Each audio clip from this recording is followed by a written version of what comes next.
खुद का चेहरा छुपाने वाले डिजिटल वॉरियर्स मुझसे पूछते हैं, Why do you wear a mask? मैं सिर्फ एक पहनता हूं, to get rid of the 100 others you all wear.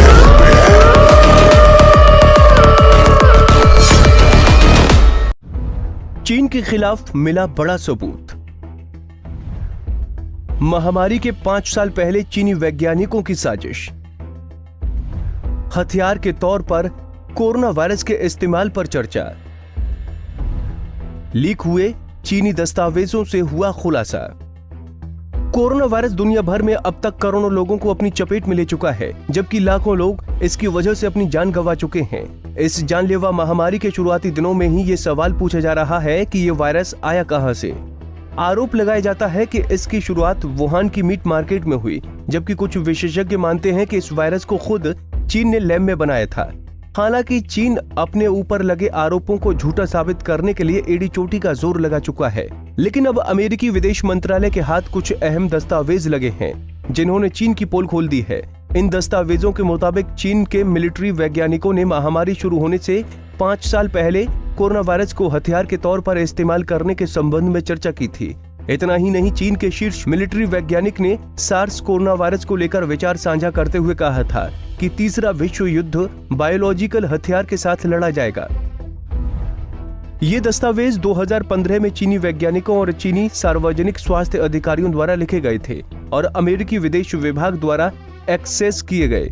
Australian समाचार और मनोरंजन वेबसाइट news.com.au के अनुसार the unnatural origin of SARS and new species of man made virus as genetic bio weapons शीर्षक वाले पेपर ने भविष्यवाणी भी की थी कि अगला विश्व युद्ध बायोलॉजिकल हथियारों से लड़ा जाएगा और इसमें सार्स कोरोना वायरस को एक जेनेटिक हथियार के नया युग बताया गया।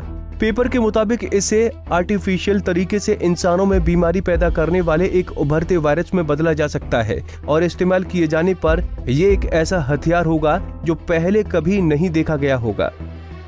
ये कुछ इस तरह से बनाया जाएगा कि आम पैथोजन और इसमें फर्क करना मुश्किल हो जाएगा। इस तरह अगर वैज्ञानिक और दूसरे सबूत मौजूद भी होते हैं तो वायो वेपन के इस्तेमाल के आरोपों को नकारना और दबा देना आसान हो जाएगा। साथ ही इससे अंतर्राष्ट्रीय संगठनों और न्याय पक्ष के लिए किसी फैसले पर पहुंचना मुश्किल हो जाएगा। चीनी नेत्र रोग विशेषज्ञ और वायरोलॉजिस्ट ली मेंग यान ने अंग्रेजी भाषा में इस पेपर का अनुवाद किया है। ली मेंग ने ही आरोप लगाया था कि सार्स-कोव-2 वायरस एक चीनी सरकारी लेबोरेटरी में बनाया गया था। अगर मिले दस्तावेजों में महामारी फैलाने वाले कोरोना वायरस की ही बात की गई है तो ये कहना गलत नहीं होगा कि चीन ने लैब में ही इस वायरस को तैयार किया था।